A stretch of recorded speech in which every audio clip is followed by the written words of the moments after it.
Amen.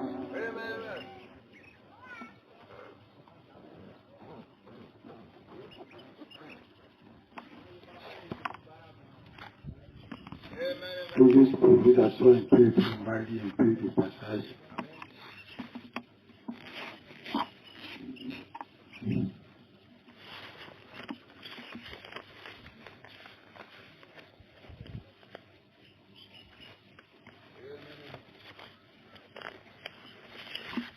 Amen. J'ai mis les versets là quelque part.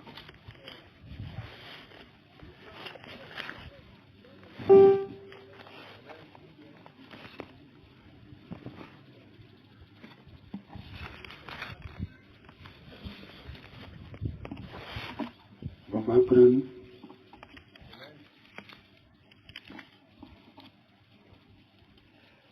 Ésaïe chapitre 28, le verset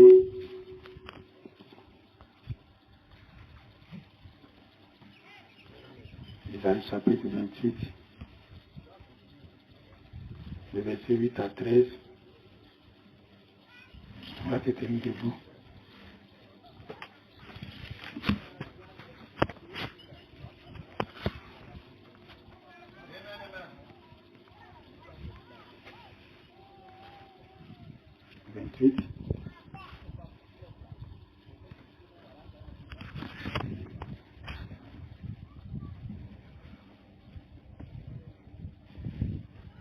Verset 8 à 13. Toutes les tables sont pleines de vomissements, d'ordures. Il n'y a plus de place. À qui veut-on enseigner la sagesse? À qui veut-on donner des leçons? Est-ce à des enfants qui viennent d'être sévrés, qui viennent de quitter la mamelle? Car c'est précepte sur précepte, précepte sur précepte, règle sur règle, règle sur règle, un peu ici, un peu là.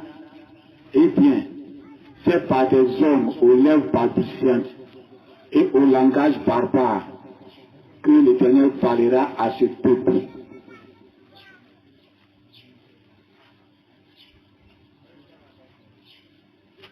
Il lui disait, voici le repos. Laissez reposer celui qui est fatigué. Voici le lieu du repos. Mais ils n'ont point voulu écouter. Et pour eux, la parole de l'Éternel sera précepte sur précepte, précepte sur précepte, règle sur règle, règle sur règle, un peu ici, un peu là. Enfin, comme marchant, ils tombent à la renverse et se brisent, afin qu'ils soient enlacés et pris. Amen. On va lire dans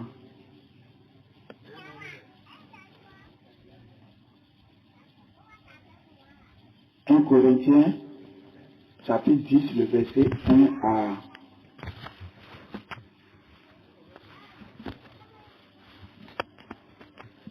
1 Corinthiens, le chapitre 10.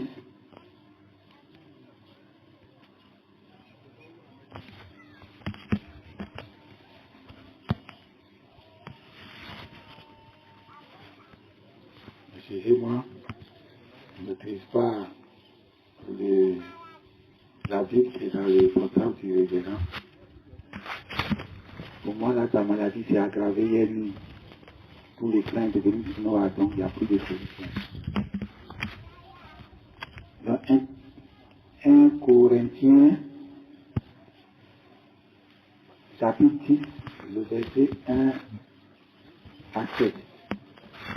Frères, je ne veux pas que vous ignoriez que nos pères ont tous été dans la nuée, qui ont tous passé au travers de la mer, qui ont tous été baptisés en Moïse, dans la nuée et dans la mer, qui ont tous mangé le même aliment spirituel, et ils ont tous bu le même breuvage spirituel, car ils buvaient à un rocher spirituel qui les suivait, et ce rocher était Christ. Mais la plupart d'entre eux ne furent point agréables à Dieu, puisqu'ils périrent dans le désert. Or, ces choses sont arrivées pour nous servir d'exemple, afin que nous n'ayons pas de mauvais désirs comme ils en ont eu. Ne devenez point idolâtres comme quelques-uns d'eux, selon qu'il est écrit, le peuple s'assit pour manger et pour boire. Puis ils se livraient pour se divertir. Amen. On va lire Isaïe, chapitre 35, le verset, on va lire un peu beaucoup.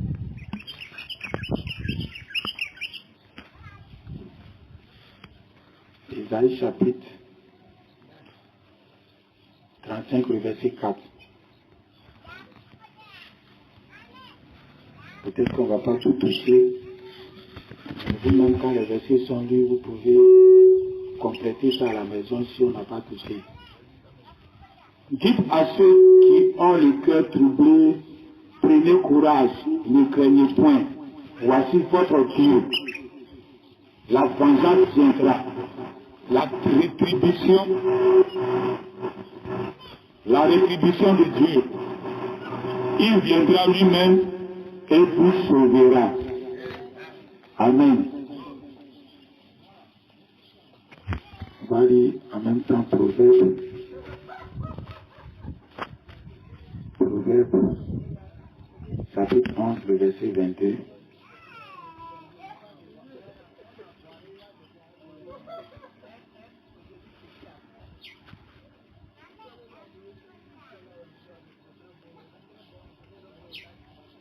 Un anneau d'or au nez d'un pourceau, c'est une femme belle et dépourvue d'essence.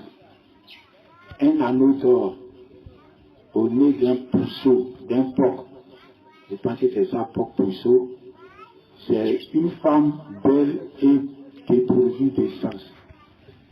Maintenant, on va lire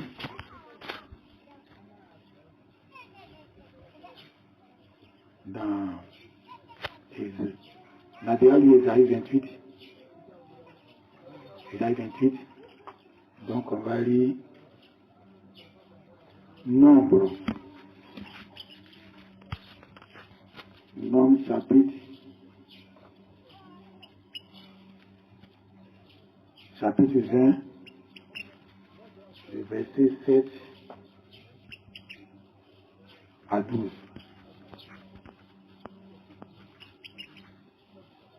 L'Éternel parla à Moïse et dit, prends la verge et convoque l'assemblée, toi et ton frère Aaron. Vous parlerez en leur présence au rocher, et il donnera ses eaux. Tu feras sortir pour eux de l'eau du rocher, et tu abreuveras l'assemblée et leur bétail.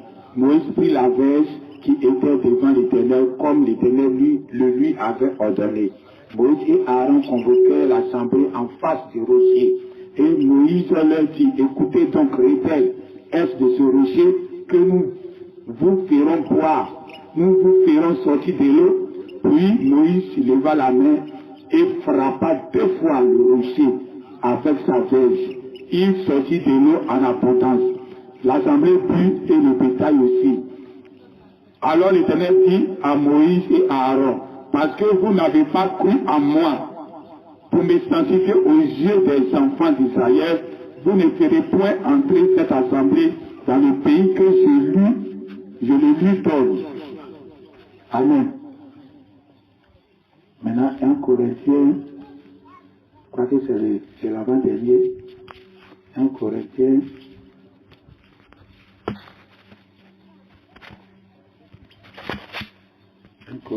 chapitre 13, le verset 8 à 13.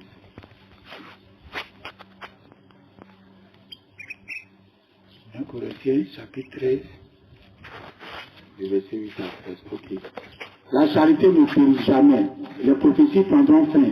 Les langues cesseront. La connaissance disparaîtra. Car nous connaissons en partie et nous prophétisons en partie. Mais quand ce qui est parfait sera venu, ce qui est partiel disparaîtra.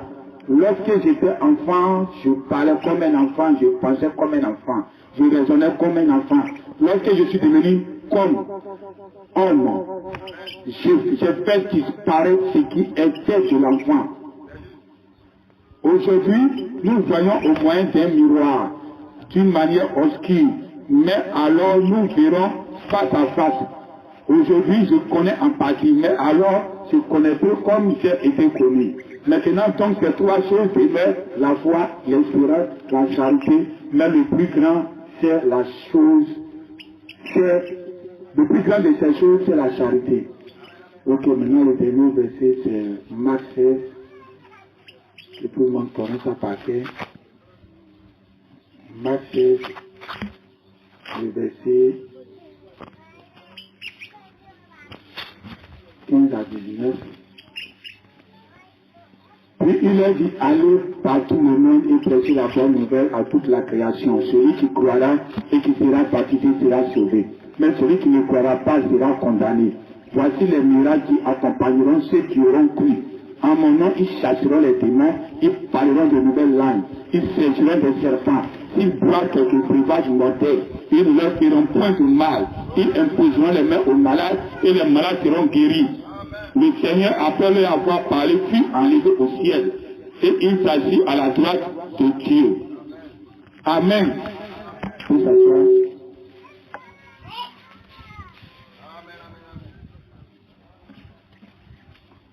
On va chanter un peu.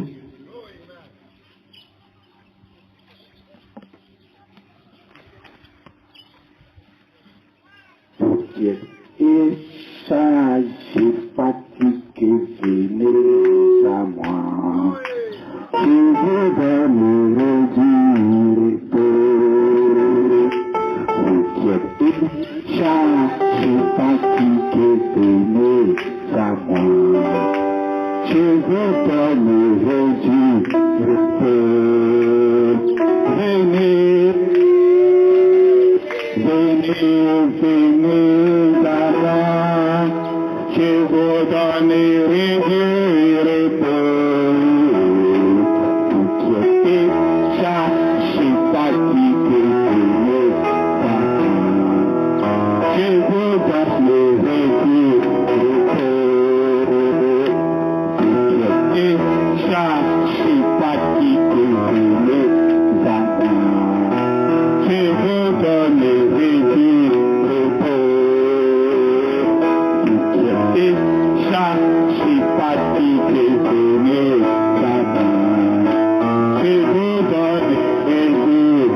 compartir dans le monde entier. Que ce soit leur rassemblement, la provision pour eux. Et ce matin, nous sommes sous le sacrifice. Je bénis le sacrifice. Et chacun est venu ce matin avec le volume du sacrifice de chacun. Ils sont venus avec des pigeons, ils sont venus avec des troupeaux, ils sont venus avec des agneaux, ils sont venus avec des béliers.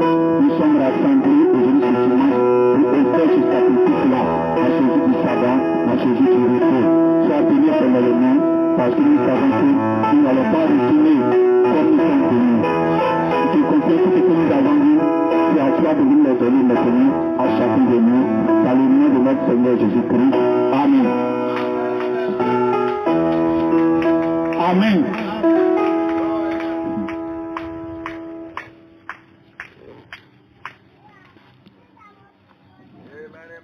Amen. Le temps est bon. Okay. Amen. À mon épouse qui est derrière, elle n'arrive pas à marcher normalement. Elle a fait on dirait, 1 mois même à la maison sans pouvoir venir à l'église parce qu'elle ne pouvait pas marcher. Et maintenant elle se débrouille. Amen.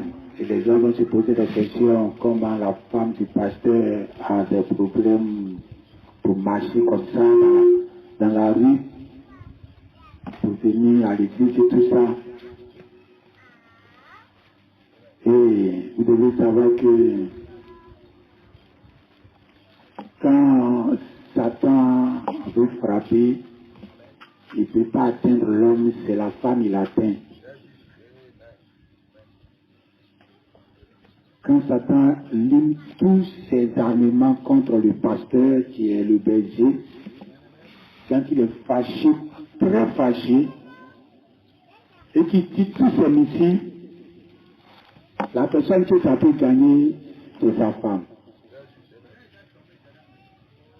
C'est pour cela dans le jardin d'Éden, Satan, tous les missiles de Satan ne peuvent jamais gagner Adam.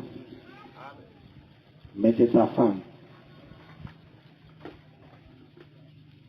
Alors nous devons savoir que l'Église est pareille à sa chose naturelle. C'est le pasteur qui lime Satan chaque dimanche. Qui le lime tous les jours de sa vie. Mais Satan sait qu'il ne peut rien contre lui. Donc c'est à sa femme qu'il décharge toute son énergie. Quand Jésus était venu, Jésus est le mari de l'Église. Alors Jésus a limé Satan quand il avait séjour de mort. Mais c'est sa femme qui est restée derrière Jésus. C'est à ça que Satan a affaire. Il ne peut rien contre Jésus. Dans l'Apocalypse, il est dit malheur à la terre et à la mer, car le diable est descendu vers la terre, vers vous, animé d'une très grande colère. Colère là, c'est quoi? C'est avec Jésus là-bas. Parce qu'il lui reste peu de temps. C'est pas nous, on va le mettre en enfer pour l'enchaîner. Ça, c'est un contrat entre lui et Jésus. On n'a rien à voir avec ça. Quand Jésus l'a fait tomber du ciel, on n'était pas là. Le jour que tout va finir, Jésus va l'enchaîner, ça, c'est pas notre affaire. Mais c'est nous, il vient tirer tous ces cartouches sur l'église. C'est pour cela qu'une église doit être derrière le passion. Sinon, tu seras limé. Une femme doit être à couvert de son mari. Sinon, tu seras limé. Hein? Le jour qu'elle s'est sentie seule, Satan n'a pas joué. Peut-être 1000 fois son mari était là. 1000 fois elle était sous le couvert d'Adam. La seule fois que le serpent a eu l'occasion, elle était seule. Donc il ne faut jamais se mettre en découvert. Il faut être sur l'abri. Et je crois que, je ne dis pas ça parce que vous allez penser qu'elle est quittée sous ma protection, mais l'homme peut pas être parfait à 100%. Amen. Et même elle-même qui est parfaite là, elle se retrouvait pour Satan la limite. Comment le craint Adam? Ah mais elle a finalement se trouvé pour elle. Alors quelle que soit la soumission, l'obéissance, les retraites de ta femme, dès qu'elle met pied à côté net là, c'est la seule occasion de Satan de limiter ça. Donc on voit que l'année passée, quand elle est passée, déjà quand je l'ai laissé pour venir, c'est là que Satan a profité. Et cette année encore, c'est quand j'ai fait mon voyage, pour dire que je partais chercher l'argent, ça Satan a frappé derrière ici. Vous voyez que c'est symbolique, Dieu fait ça pour montrer que petite action spirituelle de l'église derrière Jésus, il n'y a pas de solution. Satan ne va pas jouer à toi. Parce qu'il ne va pas gagner une autre occasion. Amen. Donc on va tout faire pour rester dans la ligne droite de la parole. C'est la seule chose qui nous protège, qui nous garde contre Satan. Donc vous devez beaucoup prier pour votre maman pasteur. Toutes les églises du monde nous doivent le savoir. Que c'est la femme du pasteur que vous devez prier beaucoup pour elle. Quand on tire sur lui et puis ça ne va pas que ça dribble. Hein, Jésus est devant et puis ça le dribble. C'est elle, ça ne s'appelle pas. Donc toutes vos prières doivent être portées sur vos, hein, comme les données disent votre maman pasteur. Hein, donc on peut emprunter le mot.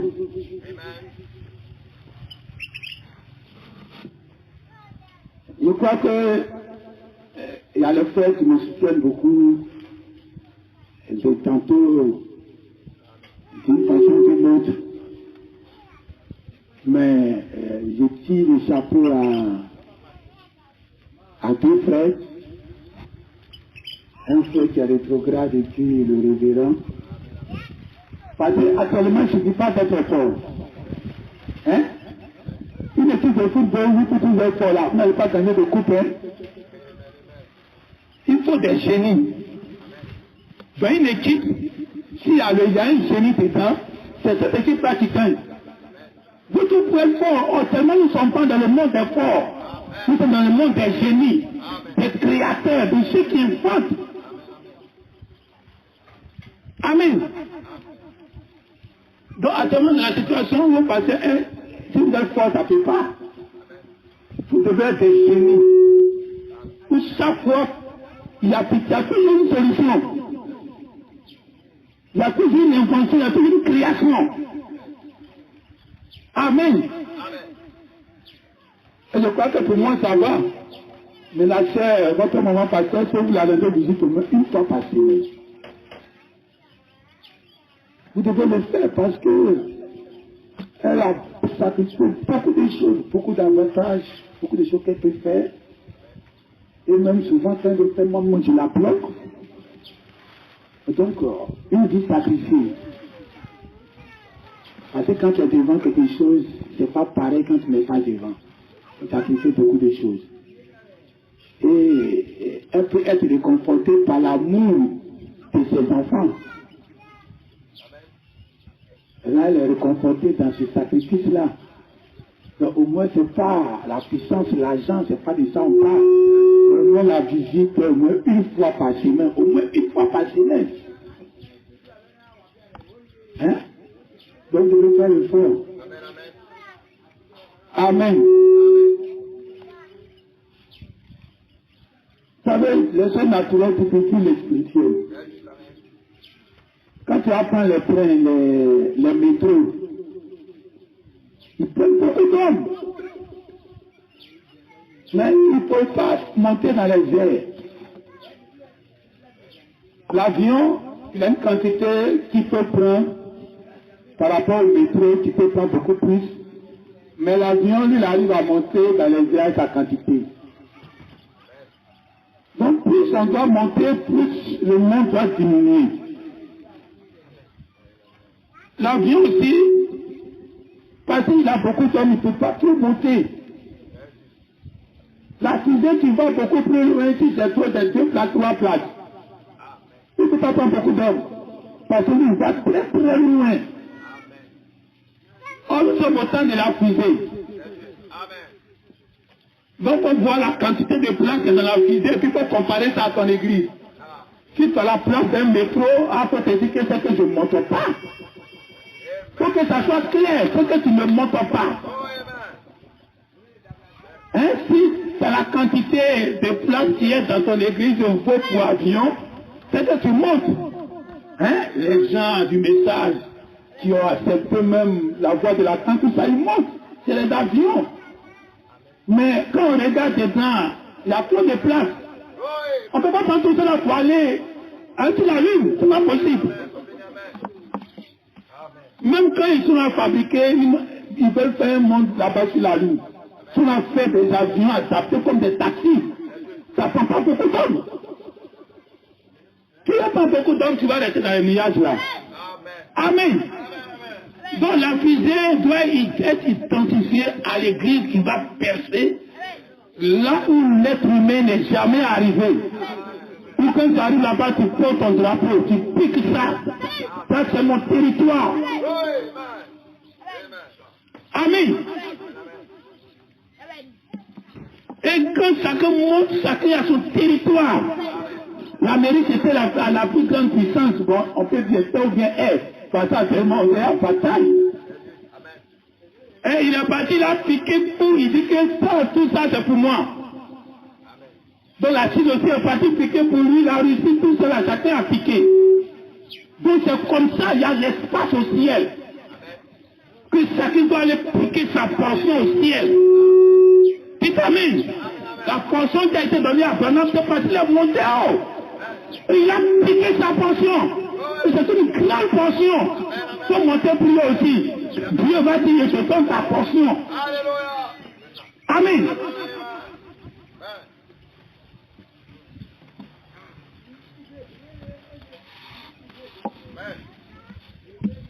Les tables sont pleines de vomissements. Vomissement, c'est quelque chose que tu as mangé. C'est normal que tu manges. Mais est-ce que tu as remboursé ça sur la table? Et puis c'est ça encore que tu veux manger. Tu appelles ça des sorties.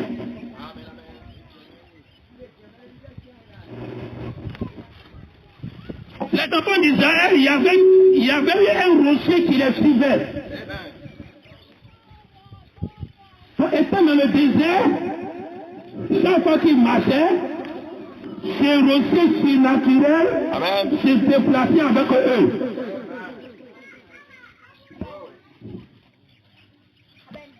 Mais le rocher les accompagnait. Mais au début, le rocher ne les accompagnait pas. Le rocher était comme l'objectif. Quand ils ont une soif, Dieu les a dit, je me tiens devant toi sur le rocher. Donc Dieu était devant, le rocher était devant eux.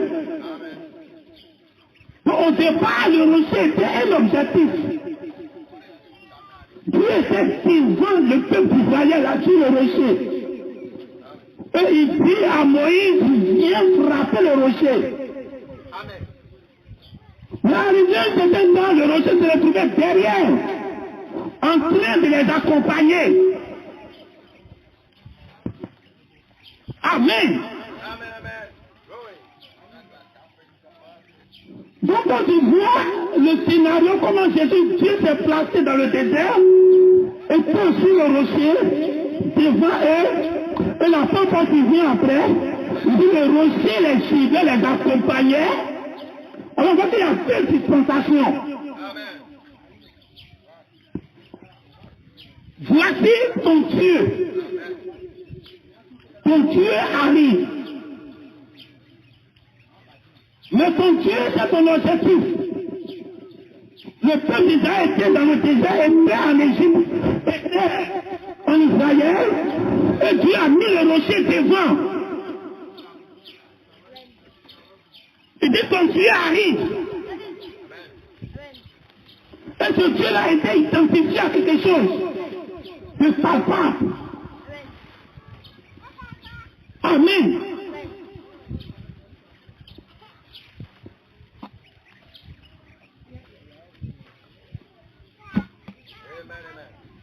Hein, vous savez, le peuple, ce qui s'est passé dans l'Ancien Testament est le type de ce que nous vivons aujourd'hui. Et la Bible dit qu'il vaut mieux un chien vivant qu'un lion mort. Donc, un lion mort, il est mort. Même Satan peut jouer à ça. Un lion qui est mort, nous tous on peut venir manger sa chair, préparer ça et puis manger. Même si tu veux manger un chien, comment, tant qu'il est vivant, tu ne peux pas manger. Alors il dit quand un lion est vivant, quand un lion est mort, le chien vivant est 10 fois mieux, 1000 fois mieux. 100 fois mieux, 1 million de fois mieux que le lion qui est décédé. Il y a un Samson qui est parti un jour sur la route, il a tué un lion. Il va jusqu'à il revient, il y avait les abeilles dans le corps du lion. Donc c'était un cadavre de lion. Les abeilles typifient le monde, typifient l'ennemi, typifient nous les païens, typifient tout ce qui est du diable.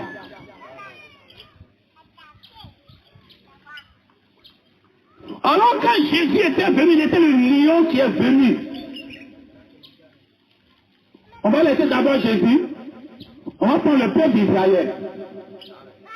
Le peuple d'Israël est le lion. Ils ont développé tout sur leur passage. Mais ce lion, tant qu'il est vivant, il pourrait faire quelque chose aux gens. Mais quand Jésus est venu, Jésus a pris le peuple d'Israël. C'était un peuple au bout de la mort. C'est-à-dire qu'il devait mourir. Le message devait quitter là pour venir chez nous les nations. Alors qu'est-ce qu'il fait? Le lion qui est maintenant mort, c'est-à-dire le peuple d'Israël qui est mort, là le miel qui est dedans, et que nous les nations, on doit manger. Mais c'est les abeilles qui ont préparé ça pour nous. Parce que c'est les Romains qui sont partis d'abord, qui sont partis en Israël, qui ont tué Jésus, qui ont dominé le lion. Et les Romains nous ont permis aujourd'hui d'avoir le miel. Et aujourd'hui on mange le miel. Mais quand on mange le miel, Samson s'en va et puis pose la question comme un énigme. Du fort est sorti ce qu'on mange, de celui qu'on mange est sorti ce qu'on mange. Et du fort est sorti ce qui est tout. Alors on va trouver ça. Donc chaque fois que le lion meurt, et que le miel sort dedans, qu'un peuple est en train de manger le miel qui sort du lion, il y a un énigme là.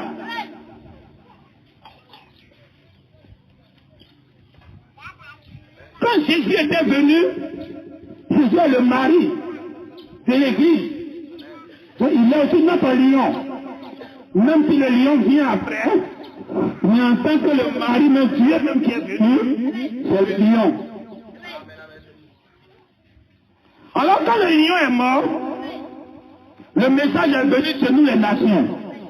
On a pris le message et le miel est sorti maintenant de ce lion. Il y a le message du temps de la fin avec William Branham.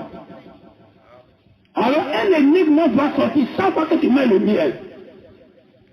Si Jésus est mort, et que c'est venu chez nous les nations, et que chez nous les nations, un message spécial sort, qui est le miel, qui sort du lion. mais préparé par les abeilles, préparé par les païens, préparé par Satan, tout ça. Le catholique, c'est Satan. Et non, maintenant, quand le miel sort, le message du temps de la fin, nous on vient puis on mange. Mais en mangeant, on te pose la question. Le fort là, c'est qui?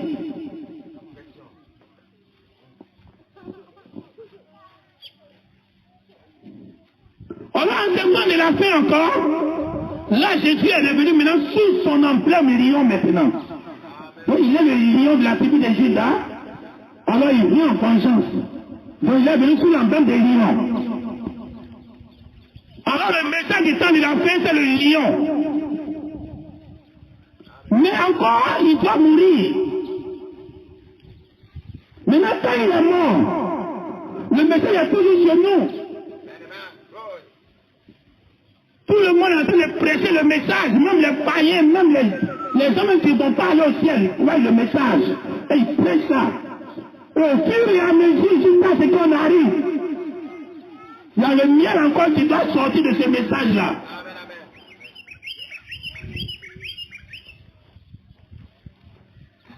Et on croit que ça doit être le dernier miel. Si le message du temps du soir est le lion, mais il est mort. Amen. On s'en va un peu, le message est un peu compliqué. Quand on lit beaucoup comme ça, c'est que la question veut ressortir, mais ce n'est pas encore ça.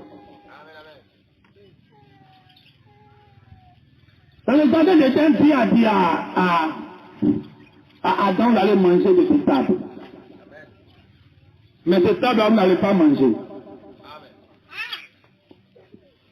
Alors, ça a créé deux prédicateurs.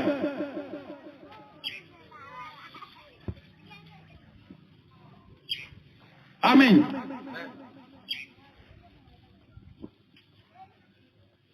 Deux prédicateurs qui étaient dans le jardin d'Éden. Il y avait Satan et puis il y avait Dieu. Il y avait Adam et puis il y avait le serpent. Donc les deux étaient les prédicateurs. Maintenant, qu'est-ce qui a fait que la mort est entrée? Qu'est-ce qui a fait que la mort est entrée? Il y avait deux prédicateurs. Il y avait le serpent ancien et il y avait Adam. Donc l'homme du bien et du mal, c'était le serpent ancien. Et l'arbre de vie, c'était Adam. Par tant qu'elle suivait ce que Adam avait dit, elle était éternelle jusqu'à aujourd'hui.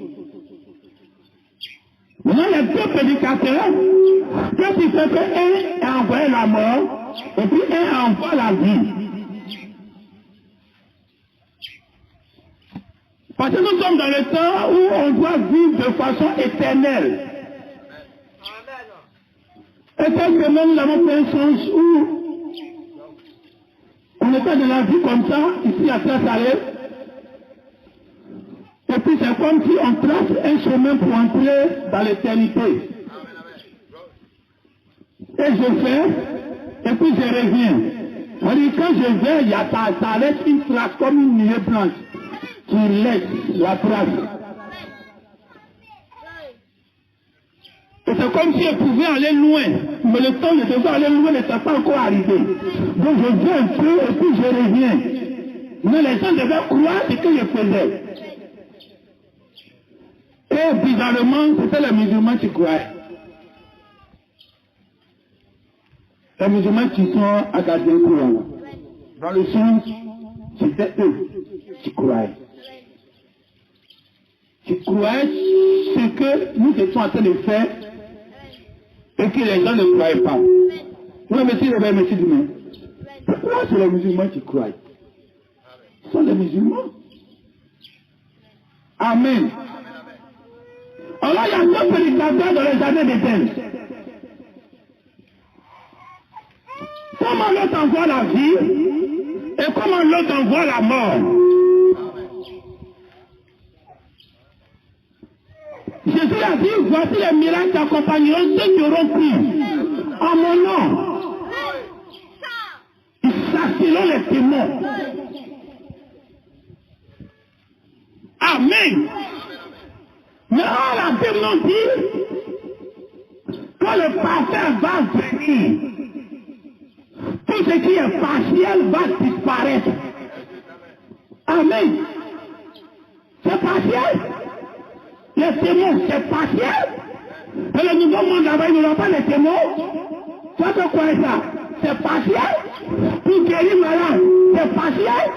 Dieu dans ce monde là-bas, il est des guérisseurs. Il y a une personne pour guérir, il ne peut pas guérir quelqu'un. Il a créé la situation pour qu'il puisse guérir quelqu'un. Et ça va passer. C'est partiel. Pourquoi tu as laissé dessus?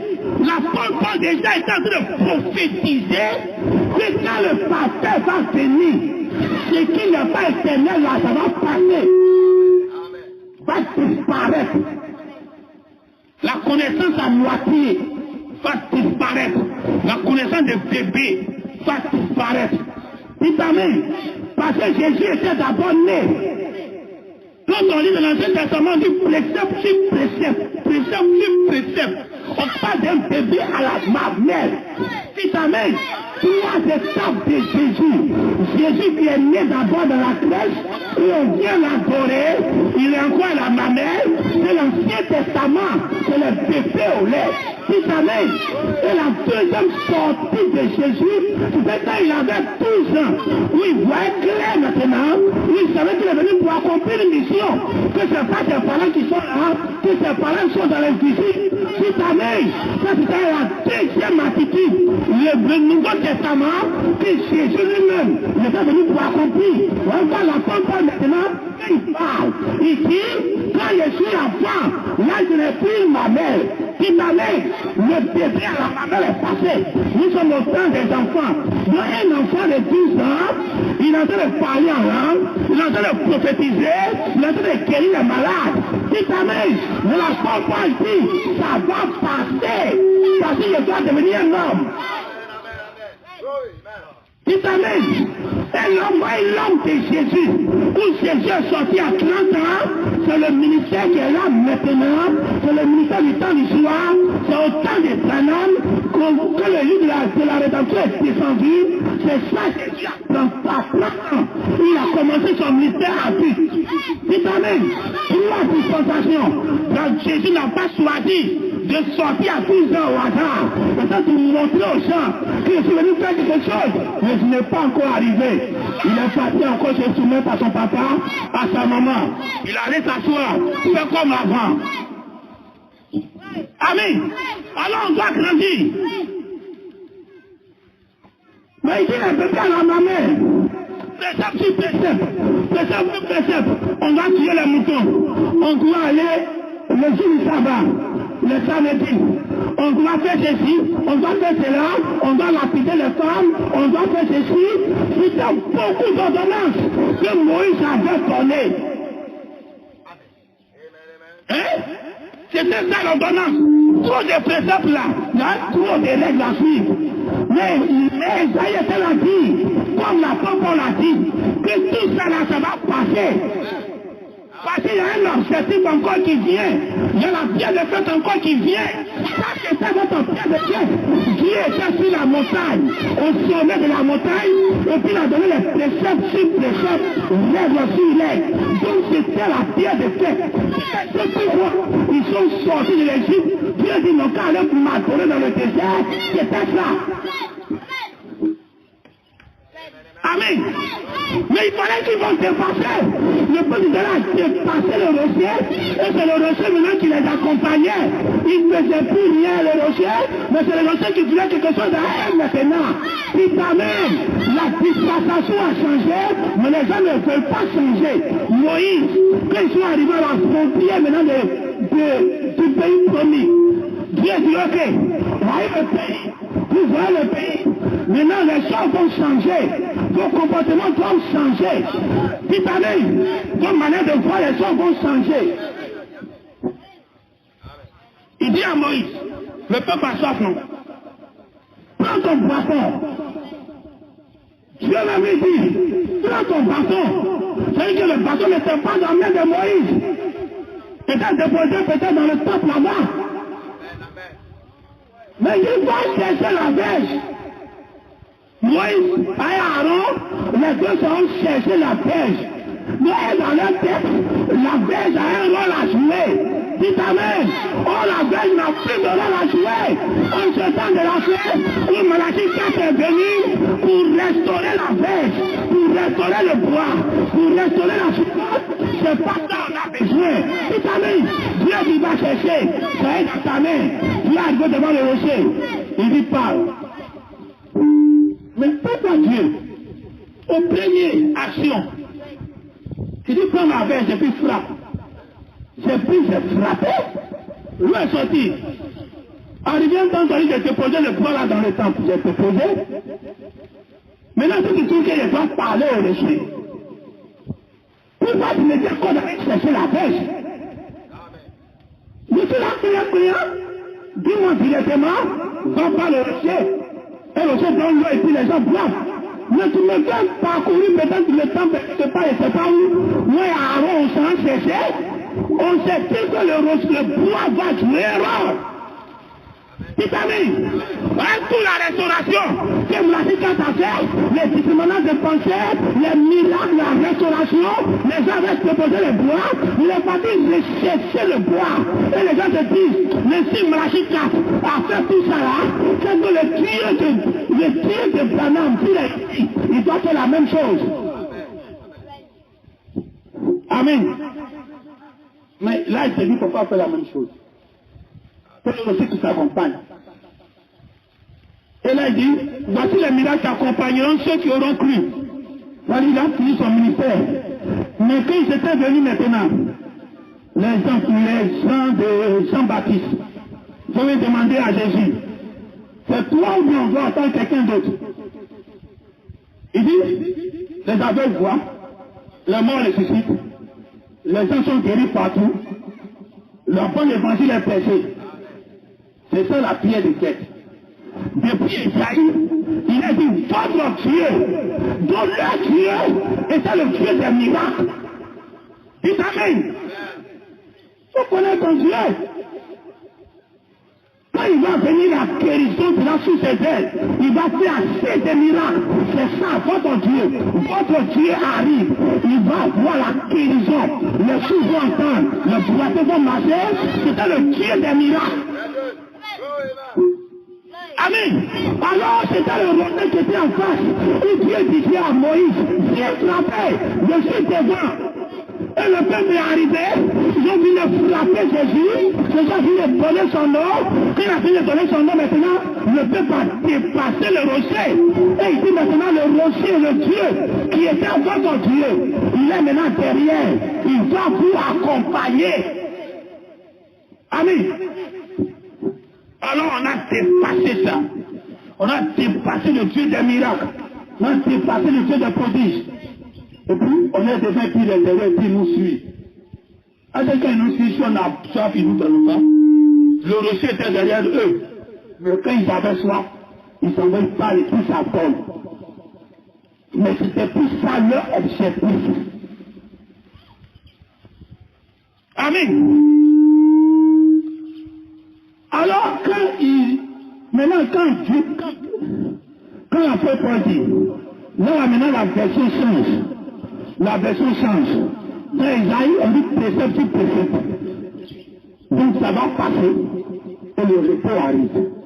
Maintenant, l'apôtre Paul dit,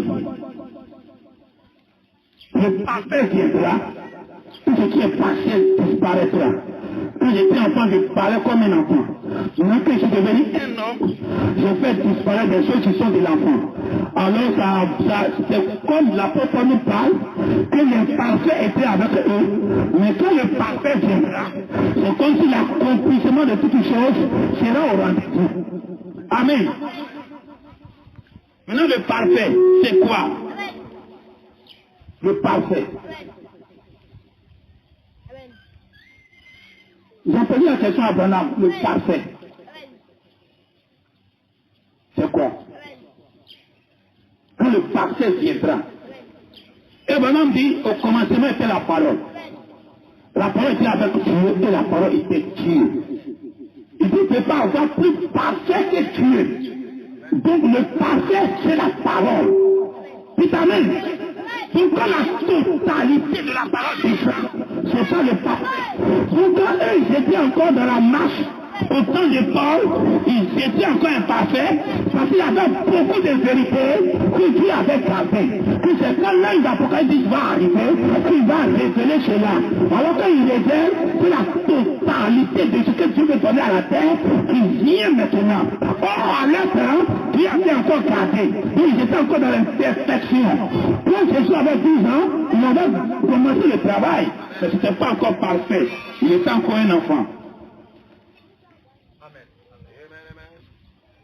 Alors, vous chasserez les démons. Le parfait de ça, c'est quoi? Hein? C'est ça, le premier, c'est quoi? Vous chasserez les démons. Le parfait de ça, c'est quoi? Donc, Marc, le parfait, vous chasserez les démons. Il y avait une femme au temps de Jésus. Je ne sais pas si ça s'appelle Magdala ou quoi. Elle avait 7 démons en elle. Et quand Jésus est arrivé, Jésus l'a purifié de ces 7 démons.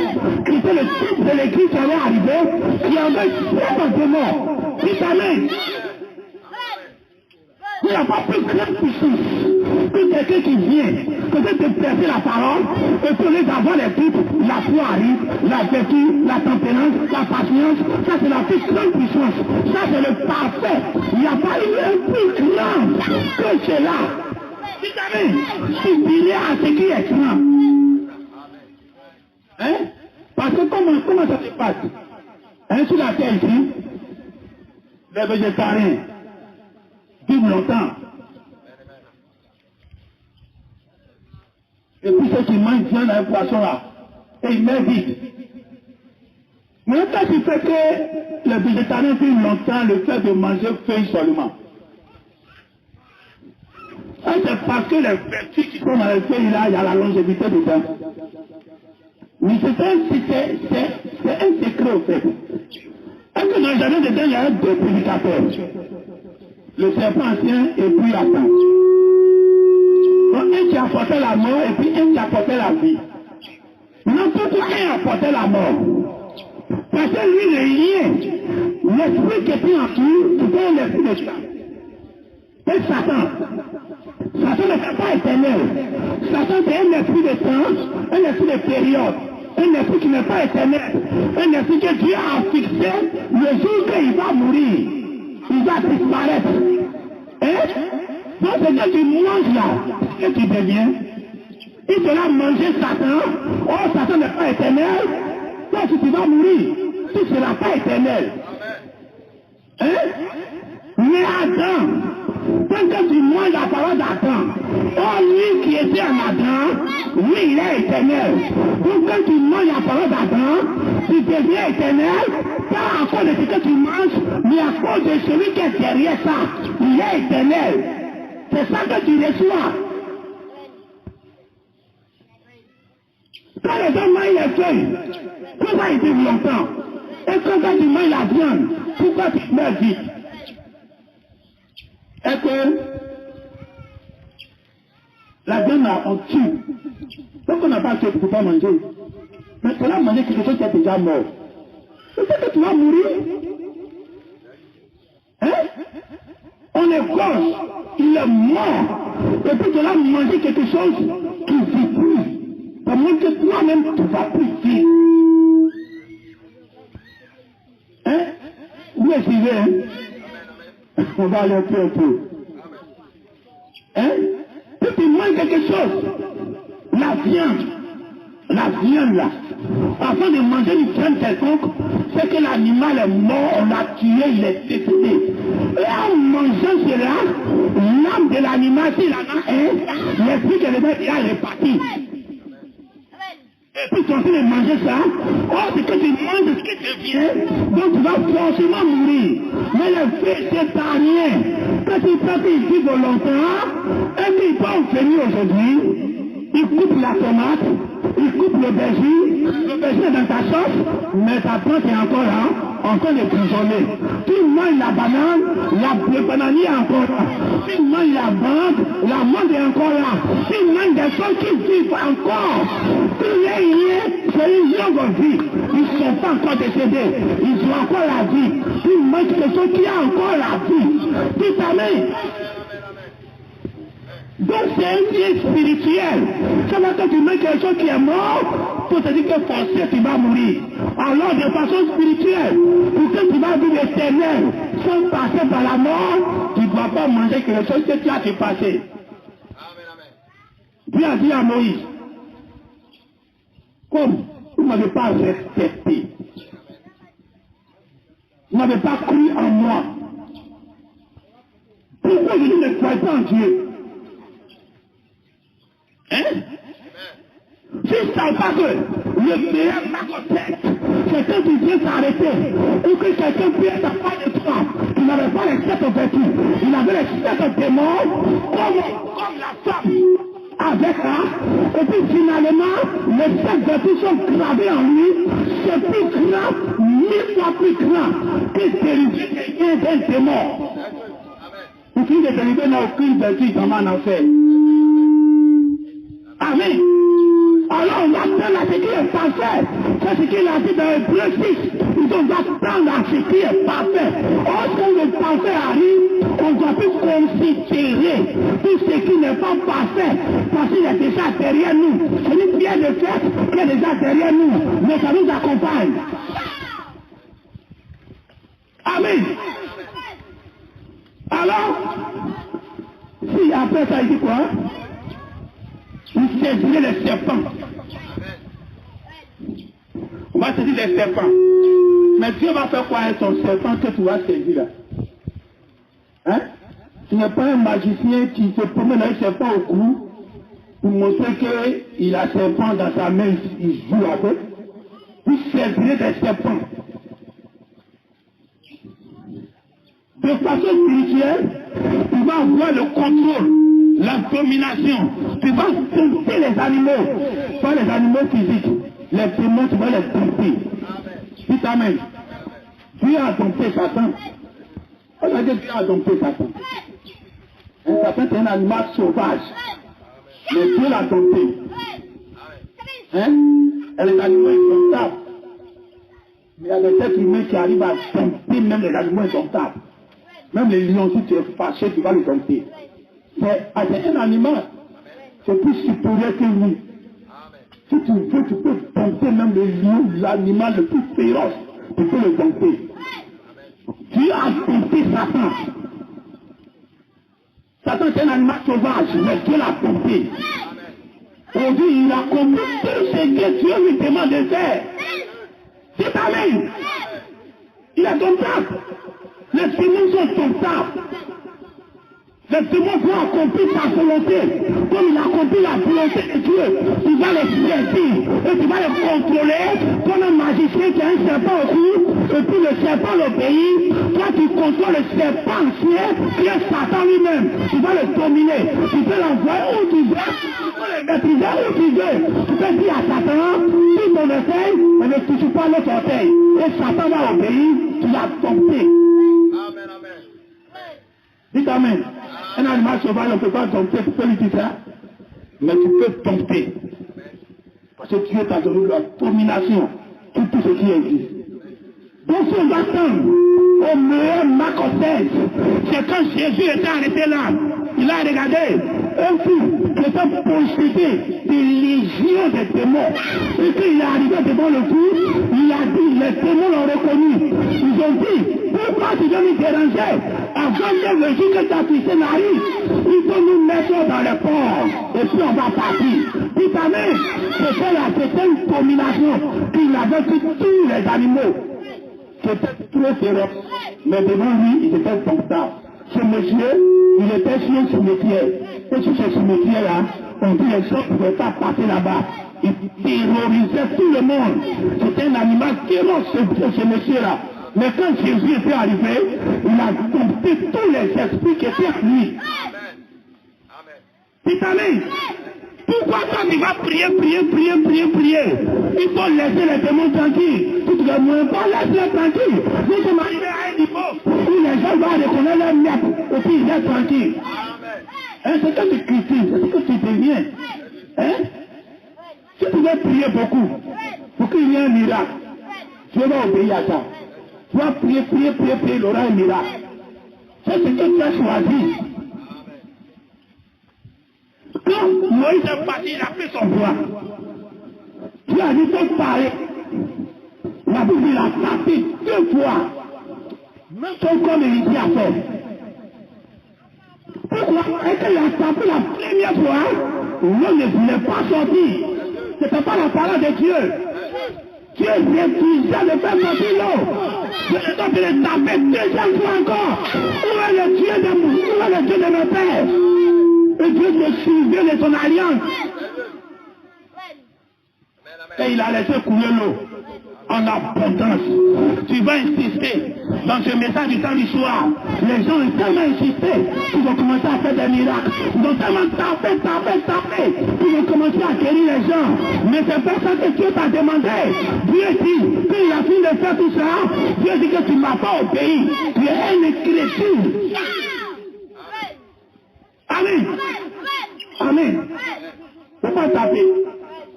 Il faut le dépasser. La saison a changé. C'est la saison de la parole. Tu sais, tu mourir en toi-même. Que si un problème est en face, je ne pouvais même pas prononcer une parole. La pensée sur le mot positif va créer la situation. Tu vas aller de droit en droit dans ça. Et arrivé un moment, ça va devenir une habitude. Parce que la situation devant toi, quelqu'un va mourir. Tu vas penser positif. Et puis ça change sans prière. Mais ça dépend de ce que tu veux. Et tu crois toujours que c'est quand tu vas aller faire les femmes, il y a des 2 heures du temps pour que la personne guérisse. Jusqu'à tu as tapé, Dieu va t'honorer. Mais quand quelqu'un vient, il dit j'ai un problème pasteur. Pour prier pour moi, il dit non, viens à l'église seulement, ça va se régler. Dis ta main. Viens à l'église seulement, ça va se régler. Tu écoutes la parole, ça va se régler. Et la parole, quand tu parles à l'eau doit sortir. Parce que nous sommes dans le temps de la parole. Quand le pasteur vient, le pouvoir doit se taire. Amen. Alors c'est le temps de dompter les animaux. Dompter tout ce qui est esprit.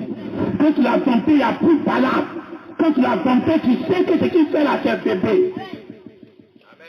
Tu ne crois pas que toi tu dois prier pour qu'il va quitter là. Et tu vas obéir. Sans prière, il va partir. Ça, c'est pas notre prière de faire ça. C'est pas notre Dieu. Arrivé ça encore. Il dit, vous savez les serpents, vous allez boire les breuvages mortels. Il a dit qu'il n'y a aucun mal. Aucun mal. Donc les gens pensaient au poison, au but des caïmans. C'est bien. C'est bien. C'est pas en maudit. L'apôtre Paul, c'est pas rentré. Et nous croyons que l'apôtre Paul dit, il ne s'est pas commencé à prier. Le sang qui était en lui était plus fort que le venin. Alors les pouvoirs mortels, c'était quoi? Il y avait autant d'Élysée, quelqu'un qui avait la lèpre dans le pays des païens, quelque part là-bas, Naaman. Et il est venu voir Élysée. Et quand Élysée a dit, ok, va plonger 7 fois dans le Jourdain. Après ça, tu vas guérir. Il est parti, puis il a plongé les 7 fois. Quand il fut guéri, il est revenu voir Élysée, puis il a dit, Élysée, je sais que votre Dieu là, c'est le plus puissant Dieu. C'est le Dieu créateur. Mais où je vais là, c'est le venin qui est là-bas. On adore d'autres dieux. Mon roi adore les dieux des statues. Je m'en vais là, ils seront obligés de faire ce qu'ils font. Et ils ont dit, va tranquille. Pitamé, va tranquille. Ce que tu as mis en toi, va neutraliser toutes les adorations que tu vas faire. Pitamé, Il va arriver un temps, même si vous êtes là, si tu veux faire partie à ton fétiche, Dieu n'y a pas ça. Ton sein est trop vitaminé. Ça domine le fétiche. Quand Dieu regarde, il dit c'est son adoration. Tout ce que tu fais, c'est pour lui. Si t'amènes, la Bible dit, quand le parfait vient, il croit tout. Il accepte tout. Il voit Dieu partout. Il ne voit pas le mal quelque part. Si t'amènes. Tout ce que tu as fait démoniaque, quand le parfait vient, il voit que tout ça c'est Dieu. Alors il n'y a pas de venin, il n'y a pas de poison. Ils vont entrer dans une église, ils vont prêcher ce qu'ils veulent, ils vont prêcher les mamans Marie. Mais quand ça entre en toi, ça ressort, ça ne peut pas changer le Saint-Esprit que tu as déjà reçu. Amen. Tout ce que Satan va faire, tu vas entrer même dans les sectes où il y a le franc-maçon. Il faut que tout ce qu'il fait, il faut d'abord pouvoir Dieu d'abord. Si tu as plus Dieu, tu peux aller t'asseoir au milieu des sorciers. Et puis ils vont faire leur fétiche. Et puis rien de ce qu'ils ont ne va entrer en toi. Amen. Le problème dit, si deux personnes marchent ensemble, forcément un va influencer l'autre. Hein? Donc avant que tu vas chercher à influencer ton frère, faut que tu aies quelque chose en toi pour l'influencer. Si il est assis dans ce qu'il fait, c'est lui qui va t'influencer. Alors l'influence pas du fait qu'il a pu s'aimer ce qu'il a en lui en toi.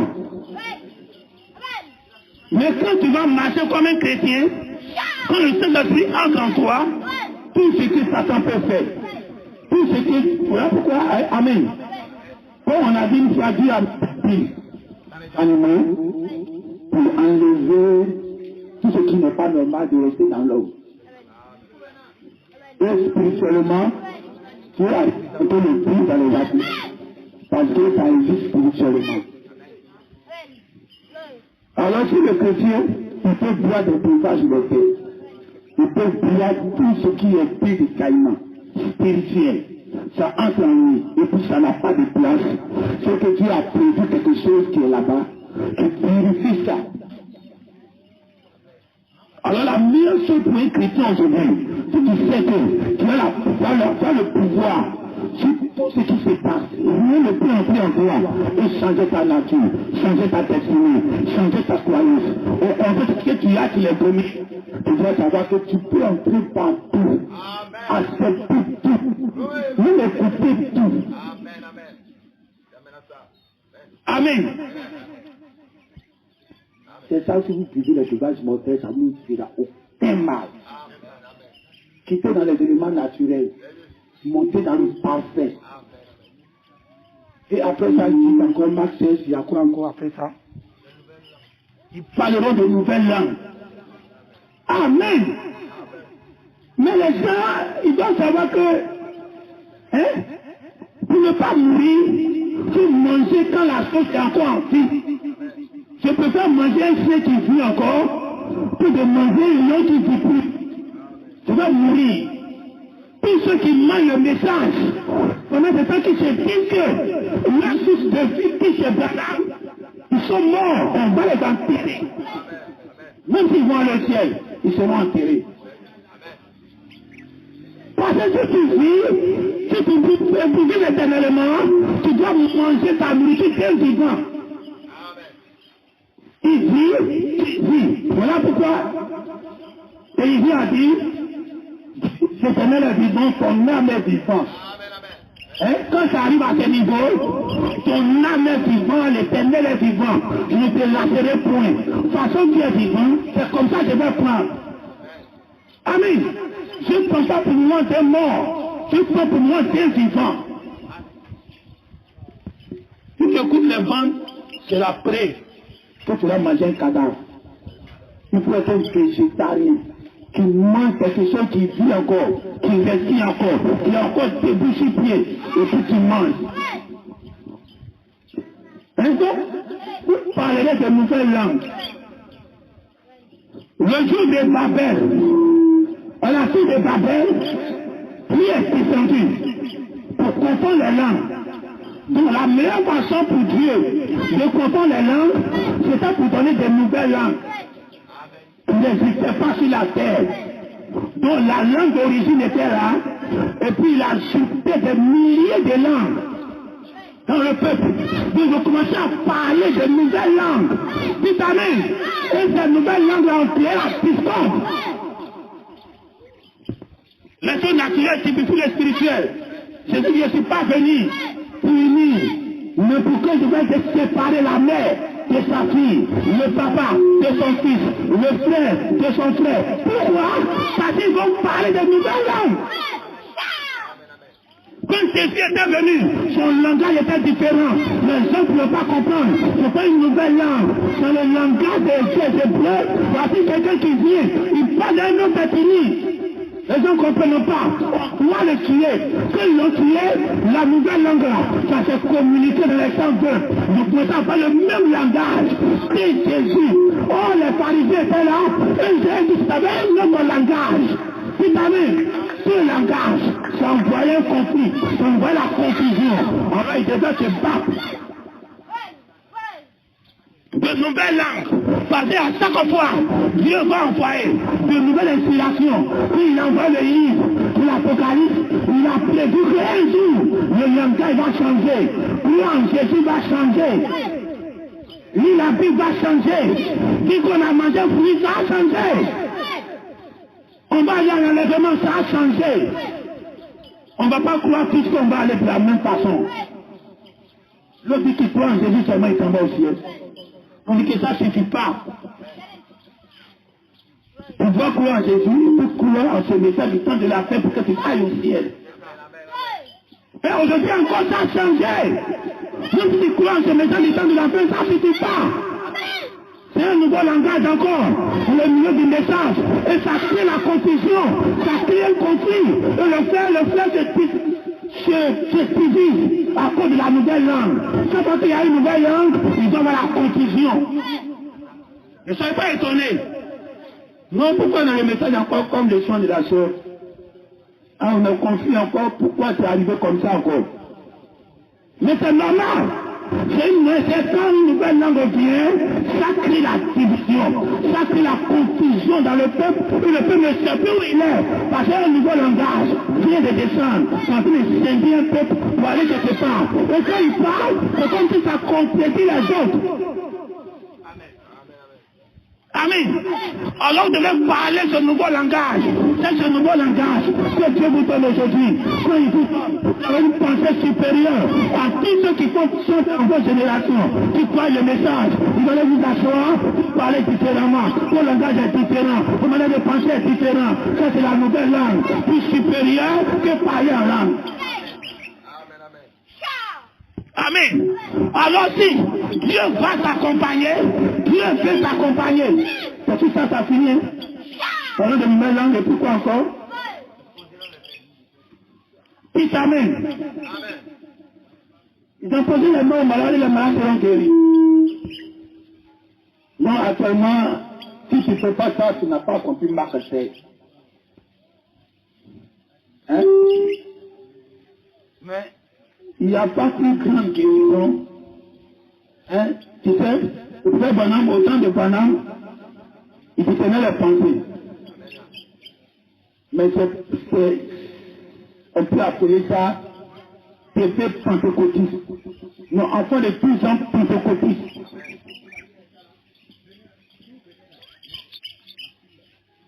Parce que l'Église ne fait pas encore des gens. Donc c'est la perfection de la Pentecôte. C'est les enfants. Discerner penser des gens. Ça, c'est les enfants. Et c'est nos enfants font ça. Hein. Ma petite fille qui est là, quand tu la fais, elle regarde dans tes yeux. Pour connaître tes sentiments. Si tu es fâché, elle connaît. C'est pas ce que tu sors dans ta bouche, elle considère. Hein. C'est ce que tu penses là. Elle fait ça, percevoir ça. Et à son âge, elle arrive à voir ce que tu penses. Donc les enfants ont un peu la nature, un peu des animaux. Les animaux sont très sensibles à ce que tu penses réellement et ce que tu fais au dehors. Amen. Alors ça, c'est pas la grandeur. C'est l'animal peut savoir ce que tu penses réellement. Où tu es assis là, l'autre côté, il dit autre chose, mais le Dieu c'est que tu penses. Si tu as peur, il sait. Si tu n'as pas peur, il sait. Si tu l'aimes, il sait. Si tu ne l'aimes pas, il sait. Pourquoi Jésus s'en va rester? Qui a dit la plus grande qui arrive, la plus grande chose qui vient, c'est de connaître la pensée de Dieu. Mes amis, et aujourd'hui, Dieu vous donne ce qui est plus grand que ce que Malachie a fait. Plus grand que ce que Luc 17 a fait, c'est de connaître la pensée de Dieu qui est dans la Bible, qui est dans le message, qui n'a pas été révélé. Dis Amen. Vous êtes plus grand que Luc 17 30. Si ça se limite à la seulement de pensée humaine, vous êtes plus grand que ça. Mais ça, attends ça. C'est un Dieu qu'on a dépassé. Ça arrive derrière nous. Qui devient l'idolâtre. C'est ce que l'apôtre a dit. L'apôtre a dit, mes parents, ils ont mangé beaucoup de choses. Ils ont mangé la manne céleste. Ils ont prié du rocher. Tout ça, ils sont tous morts. Comme Jésus a dit, il a répété quelque chose, tous morts. Donc aujourd'hui, là, tu vas faire les miracles. C'est ce que Bernard a répété. Et donc, on a identifié la chose. Tu vas faire les miracles, monter, descendre le feu du ciel. Fini tout ça là, toutes ces générations qui seront enterrées. On dit tout souvent, Bernard dit cette séparation éternelle. Quand je dis tous morts. Mais à nous, notre qu'on dit tout va mourir, ne pensez pas à séparation éternelle. De toute façon, on a notre promesse plus grand que aller au ciel sans passer en mourant. Donc c'est cette mort-là que nous parle. Amen. Alors si tu peux aller, tu peux guérir les malades, ressusciter les morts, imposer les mains et que les gens guérissent. Et qu'après ça, les mêmes personnes que tu as guéries, tu tombes malade encore. Hein? Tu guéris de mots de tête ici. Hein? On a eu ça ici, que grâce à Dieu, elle a été libérée des fibroses. Mais les bobos de vent, ça ne finit pas. C'est pas le pasteur. Tu vas voir le migraine, tu vas finir.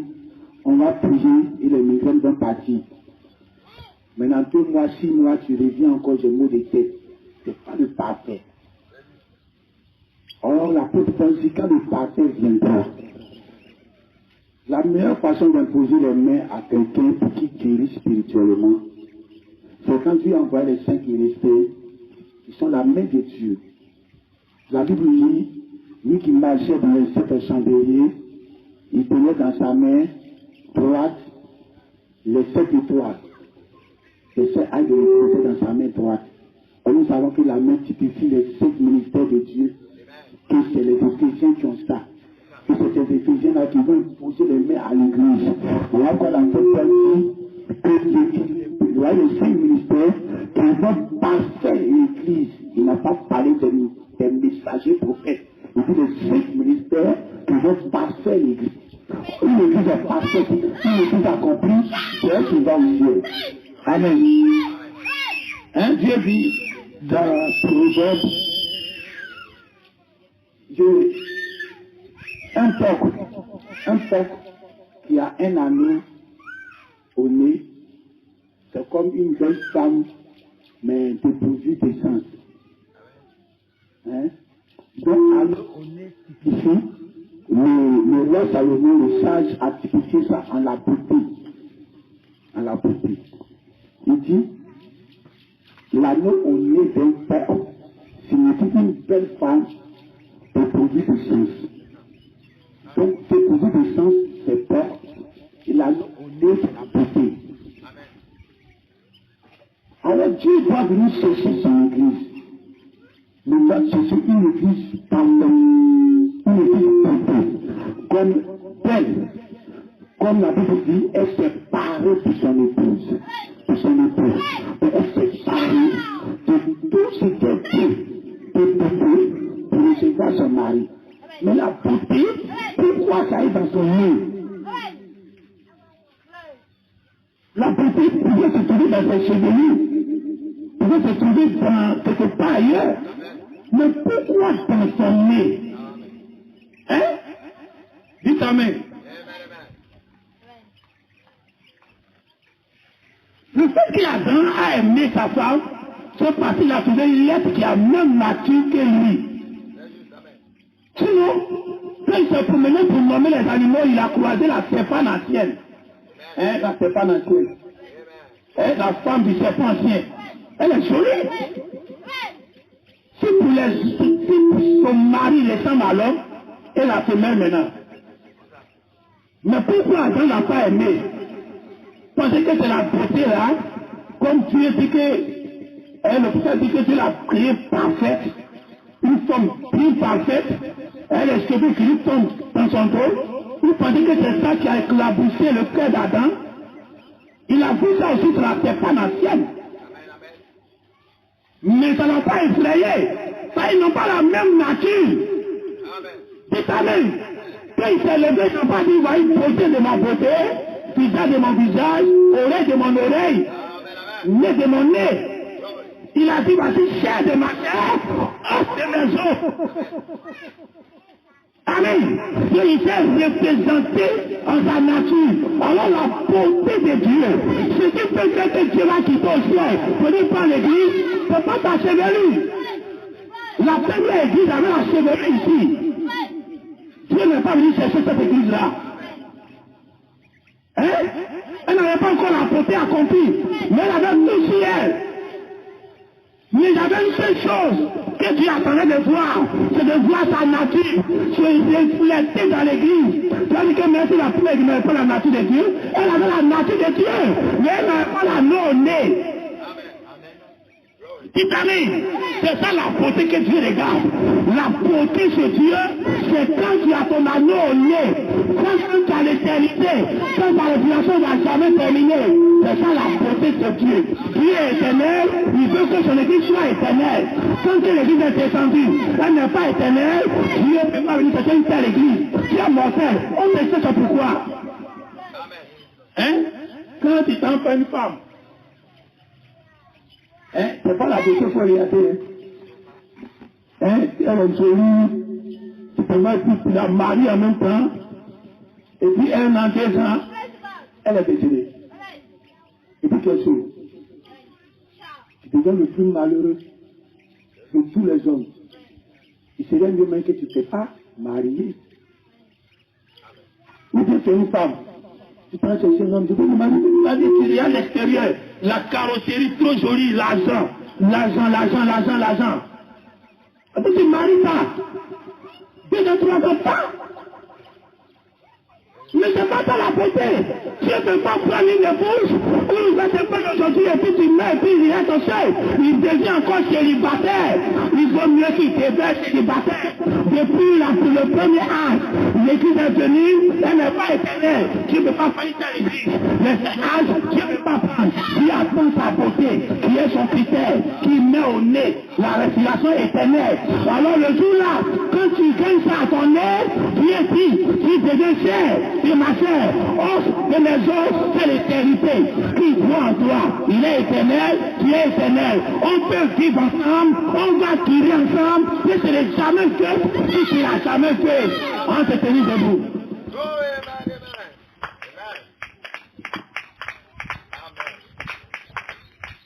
La beauté, c'est l'ombre aussi. C'est ça la beauté. Quand il y a la vie, il y a de l'espoir. Il n'a pas l'argent aujourd'hui, mais s'il vit longtemps, il va remédier à tout ce qu'il n'a pas pu faire. La vie longue, c'est ça la réelle beauté. Si ta femme, elle a une longue vie, c'est ça la réelle beauté. Ce n'est pas la carrosserie. Et puis tu prends et puis tu deviens encore célibataire. Ce n'est pas de ça il s'agit. Aujourd'hui, quand on voit les couples qui ont vieilli ensemble, le monsieur a 100 ans, la femme a 90 ans, c'est le meilleur couple. On est content. Ils ont fait le choix de l'éternité. Ils ont tiré ensemble, les cheveux blancs ensemble. Et c'est de ça il s'agit. Et Dieu ne fait pas un choix d'une église qui va mourir. Tant que tu vas mourir, Dieu peut jamais venir te chercher. Mais quand tu auras l'anneau au nez, c'est ça que Dieu voit que tu es devenu trop joli. Depuis la Pentecôte, il ne peut pas couper son cœur. Comme Adam, son cœur a été coupé. Donc Jésus n'a pas été coupé. Il a vu l'apôtre Paul, il a vu les pierres, il a vu le nouveau Esther qui était sur la terre. Il n'a rien pu à Jésus. Or pourtant, on dit on retourne à ce qu'ils étaient. Nous véritablement ils étaient parfaits. Tu as eu qu'on veut revenir. Mais pour dépasser leur perfection, tu veux la Pentecôte, pour dépasser leur Pentecôte, pour avoir l'éternité. Il y a plus que la guérison, l'imposition des mains. C'est après ça que Jésus fut enlevé au ciel. C'est après qu'on ne pose les mains pour guérir de façon spirituelle, pour ne jamais mourir, que Dieu s'en va au ciel. C'est la fin du parcours. Donc Marc 16 là, ça changeait de forme. Regardez ce que les gens font là derrière vous. Ça vous accompagne. Que notre cœur ne vous trouve point. Aucune maladie ne peut vous déranger. On n'a pas besoin de vous considérer qu'un temps pour ça. Quand tu te mets en genoux, tu pries pour une maladie. C'est un objectif que tu veux atteindre, il devient devant. Quand tu viens et puis ta prédication est miracle, ça devient l'objectif que tu veux atteindre. Quand Dieu te regarde, tu es une créature, tu ne crois pas en Dieu. Tous les gens qui me font aujourd'hui là, qui laissent les miracles, tu ne crois rien. Si Moïse même, le prophète de Dieu, parce qu'il est parti taper le rocher, la dimension avait changé. C'est pour lui maintenant la parole. Lui, il veut toujours la puissance. Tu as dit, tu n'as pas cru en moi. Et aujourd'hui encore, quand un homme dit le parfait, c'est la parole. C'est la parole qui est le parfait. En dehors de Dieu, il n'y a pas de parfait. En dehors de la parole, il n'y a pas de parfait. Où tout l'ouverture de la parole est là, c'est là le parfait. Quand il est déposé là, les paroles, les prophéties, les guérisons, ça est derrière. Et puis ça t'accompagne. Ne pense pas à ta guérison. Tu sais que tu as déjà ça. Tu ne pries pas pour ça. Tu ne sais même pas pour ça. Tu n'as même pas le temps pour ça. Ça va te poursuivre. Tu vois que les situations se règlent.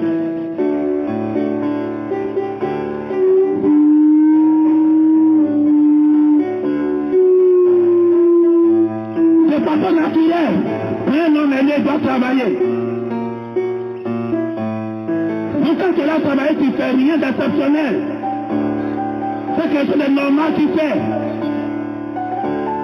Aujourd'hui, à mon âge, si je construis une maison, ça ne va pas étonner quelqu'un. C'est tout à fait normal que je construise une maison. Mais dans mon enfant, quand il y avait les 21 ans, les 3 ans, si je construisais, c'était un miracle.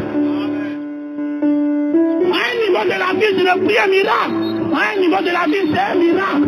Si tu pries pour quelqu'un, le dit, c'est pas un miracle. On a dépassé ça seul enfant de tout ça. Si tu pries pour quelqu'un, il guérit. Si tu pries pour quelqu'un, il travaille. Si tu pries pour quelqu'un, il ressuscite. Ça, c'est pas un miracle. On a dépassé ça. C'est une habitude maintenant. Comment je dis habituel. Oui, quand chacun fait ça, tu le vois partout. Ce n'est plus un miracle. Une habitude n'est plus miracle. Le miracle aujourd'hui, c'est quelque chose qui n'existe pas. Mais si tu n'as pas l'argent, 1000 francs, c'est un miracle. Hein? Mais s'il y a beaucoup de l'argent, 1000 francs, tu ne considères pas. 4 000, en paquet là, 1000 francs qui est là, ton enfant, il fait prendre pour faire ce qu'il fait. Elle s'en va à la boutique à la belle. Elle va parler à la boutique, tout le monde est là fini. Il ne faut pas question, il y a beaucoup de filles qui sont couchées là. Mais le filles, il y a d'enfants. On ne peut pas les jouer à 1000 francs là.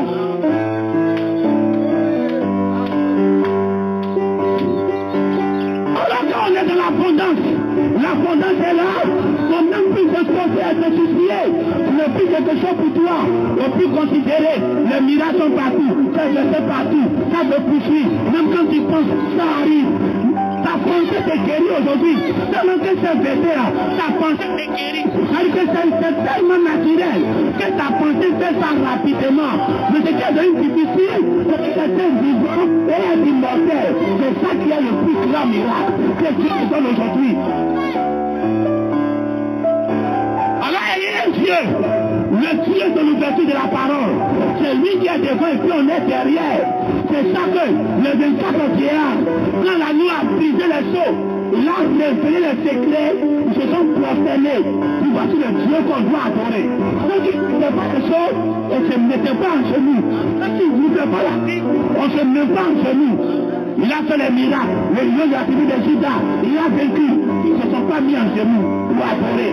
Mais quand il s'est levé, et la dispensation avait changé, au plus taper, il faut parler. Puis il a parlé, les secrets de Dieu ont été ouverts. Les 24 vieillards se sont prosternés. Puis voici votre Dieu qu'on doit adorer. Votre Dieu là, c'est l'ouverture de la parole. Ce n'est pas le Dieu des miracles. Il est derrière vous. On ferme les yeux. Le meilleur marquage est dans ta main. Mange végétarien. Mange végétarien. Mange végétarien. Écoute les prédications. Au moment où c'est encore vivant. Écoute les prédications. Où le monsieur même qui a péché, il est encore vivant. Son réveil est vivant. La vie est dans son réveil. Tout ce qui dit encore à l'actualité. Parce qu'il est encore vivant. Quand il est vivant, il y a la vie dans son réveil. Son réveil est vivant. Mais quand il meurt, son réveil meurt avec lui. Alors si tu écoutes les bandes, dans des cas, pendant des mois et son réveil, quand tu veux manger les viandes, qu'on a tué avant de manger. Si tu écoutes Coleman, oh putain il est mort et son réveil. L'ouverture des sept tonnerres, il est mort avec ça, quand tu veux manger la viande avec du poisson. Mais quand tu manges un aliment qui est encore dépoussifié, qui est encore vivant, son réveil est encore à jour, et puis tu manges ça, c'est l'éternité. Il est dans son âme plus supérieure que les gens qui ont reçu pour eux dans les temps. Et pour toi là, c'est pas l'éternité après la mort, c'est l'éternité étant vivant.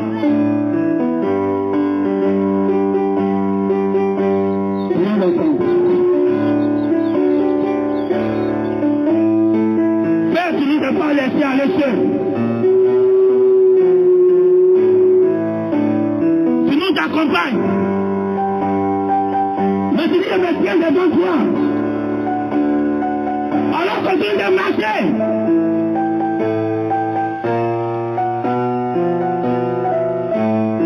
Si le parfait n'est pas encore venu, c'est qu'il y a pas un temps où le parfait doit venir. C'est que le parfait ne va plus jamais venir. Si le parfait doit venir, c'est déjà venu. Le livre de la rédemption, le troisième œuvre, qui est la charité, qui est plus grand que l'espérance, qui est plus grand que la foi. La charité est plus grande que les deux autres. Ça veut dire quoi? Le troisième œuvre de rédemption, que le livre de la rédemption est plus grand que ce que Jésus a fait, est plus grand que ce que Moïse a fait. C'est le parfait, c'est le chiffre 3. Alors, étant dans ça, Dieu continue ça, à l'ouverture de la parole, à la connaissance qui grandit, à la connaissance qui s'augmente, une totalité de la parole, une compréhension active, pas une compréhension d'un enfant de tout temps, comme au temps de Jésus. Il a été maîtrisé encore par ses parents. Je suis un adulte, comme au temps de Jésus, où il avait 30 ans, où il est sorti, et sa maman qui court après lui. Où il est sorti, c'est sa maman qui ne peut plus dire viens à la maison.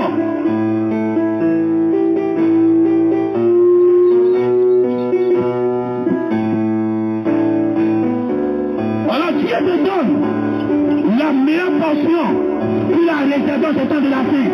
Que la peuple l'a soupiré. Il a prophétisé que ça va arriver. C'est maintenant arrivé. Tu es maintenant là. Alors la parole qui a dit, tout ce qui est passé doit passer. Pourquoi tu ne veux pas que ça passe? Pourquoi Dieu met ça encore devant toi? Pourquoi tu ne crois pas la toute parole? La parole dit que ça doit passer. Ça veut dire quoi? Ça doit être derrière. Comme les rochers qui les suivaient. Le rocher les accompagnait. Marc 16 vous accompagne. C'est ça le rocher. Le rocher est passé. Alors si Dieu te voit un croyant, si Dieu te voit croyant, alors crois que les nouvelles promesses sont dans ta vie. Les promesses de Dieu à jour sont dans ta vie. Ne sois pas végétarien de façon naturelle. Ça ne va pas t'amener quelque part, tu as pris longtemps sur la terre, tu vas partir où ça. Mais sois végétarien spirituel, où tu manges la nourriture, mange tes debout encore sur pied, et puis tu manges, au moment où le réveil est encore présent, tu manges. Il y a la vie encore dedans, tu manges. Je peux pas manger un chien qui est en vie, qui est un lion, qui est mort. Le lion de la tribu de Juda, il a crié, les têtes en entier entendent leur voix, mais le miel doit sortir. Et aujourd'hui, ce qui se passe aujourd'hui, c'est le miel qui sort après la mort du lion. Après la mort de Canaan, on va s'attendre forcément à un miel. C'est obligatoire. C'est le miel. Et pendant la période du miel, il y a festin. Le miel qui sort du lion, puis on prépare le festin. Le festin de la mariée. C'est la coutume chez Dieu. Chaque fois. Qui doit avoir un festin, il doit avoir un lion qui est mort. Et puis on va prendre la nourriture en lui. Dieu, celui qui mange est sorti ce qu'on mange. Du message est sorti ce qu'on mange. Du message qui a mangé tout est sorti ce qu'on mange. Le miel, c'est encore vivant.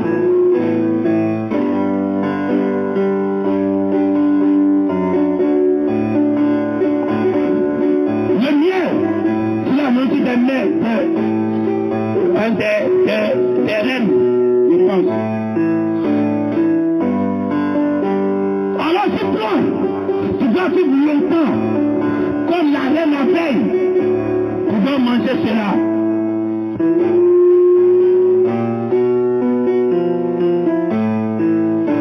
Le pollen vient du miel.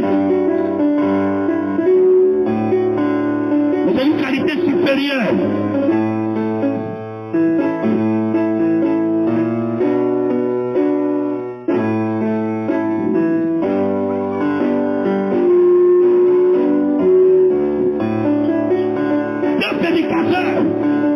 De la fin.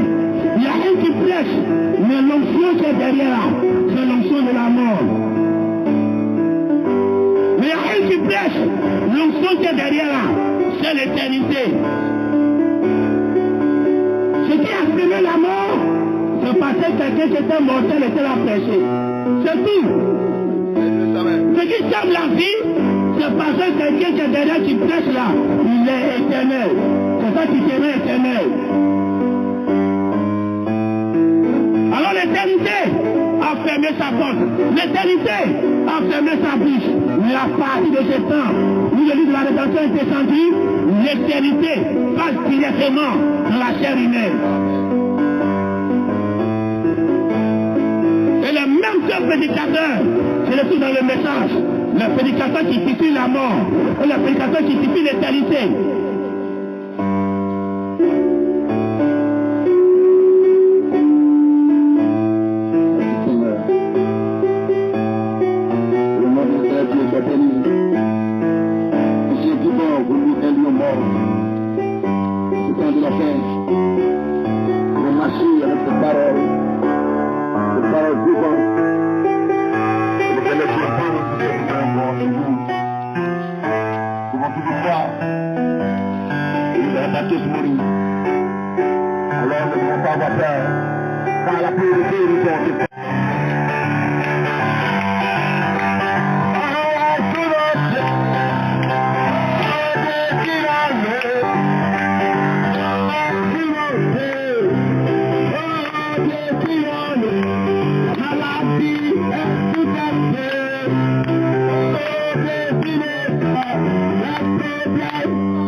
Dans lui-même, tout à fait.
la fatigue, amen.